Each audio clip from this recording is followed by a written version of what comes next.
எல்லாருக்கும் ஹாய்ங்க. இந்த வீடியோவில் வந்து நம்ம வந்து மட்டனே இல்லாமல் மட்டன் குழம்பு எப்படி செய்கிறதுன்னு பார்க்கலாம் வாங்க.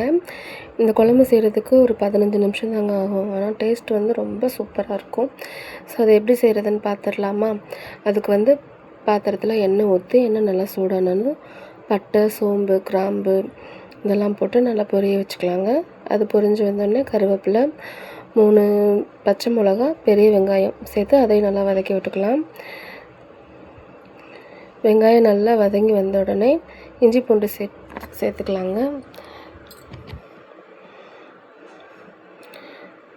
ஸோ இஞ்சி பூண்டு பேஸ்ட்டு வந்து நல்லா பச்சை வாடை போகிற அளவுக்கு வதங்கி வரணுங்க. அது வதங்கி வர கேப்பில் நம்ம வந்துட்டு தக்காளி, பழுத்த தக்காளியாக ஒரு 3லேருந்து 4 தக்காளி எடுத்து நல்லா ஃபைன் பேஸ்ட்டாக அரைச்சிட்டு வந்து அதையும் இந்த வெங்காயம் கூட மிக்ஸ் பண்ணிக்கலாம். ஸோ நல்லா பச்சை வாடை போகிற அளவுக்கு தக்காளி நல்லா கொதித்து வந்துருச்சுங்க. இப்போ வந்துட்டு இந்த கிழங்குக்கு வந்து ஒவ்வொரு ஊரில் ஒவ்வொரு பேர் சொல்லி கூப்பிடுவாங்கங்க.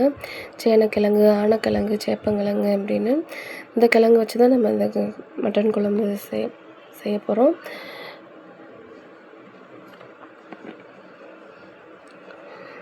ஒரு டைம் செஞ்சு பாருங்கள், ரொம்ப சூப்பராக இருக்குங்க.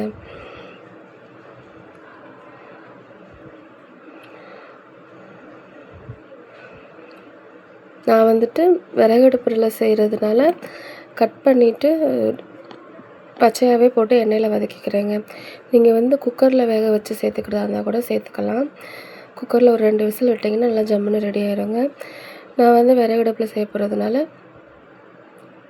எண்ணெயிலே வதக்கிக்கலாமேன்னு சொல்லிட்டு வதக்கிட்டுருக்கேன்.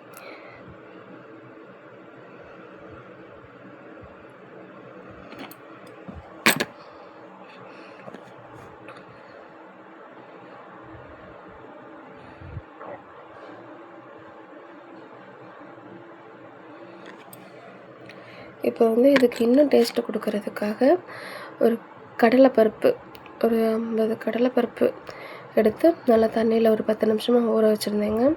அதை வாஷ் பண்ணிவிட்டு அதையும் இது கூட சேர்த்துக்கலாம்.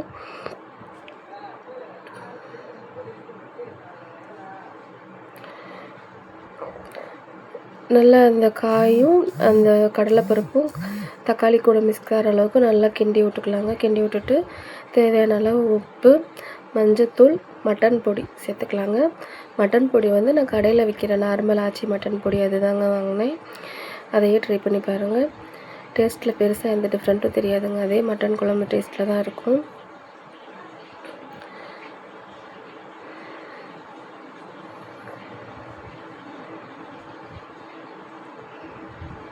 ஸோ நல்லா கலந்து விட்டுட்டு இப்போ தேவையான அளவு தண்ணி ஊற்றிக்கலாங்க.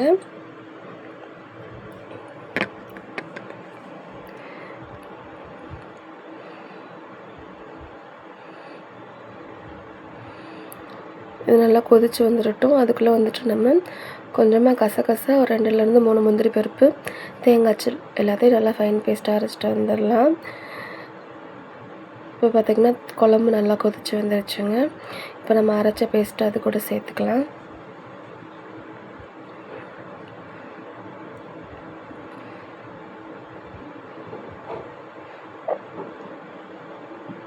ஸோ அவ்வளோதாங்க. இன்னொரு வீடியோவில் பார்க்கலாம். பாய்.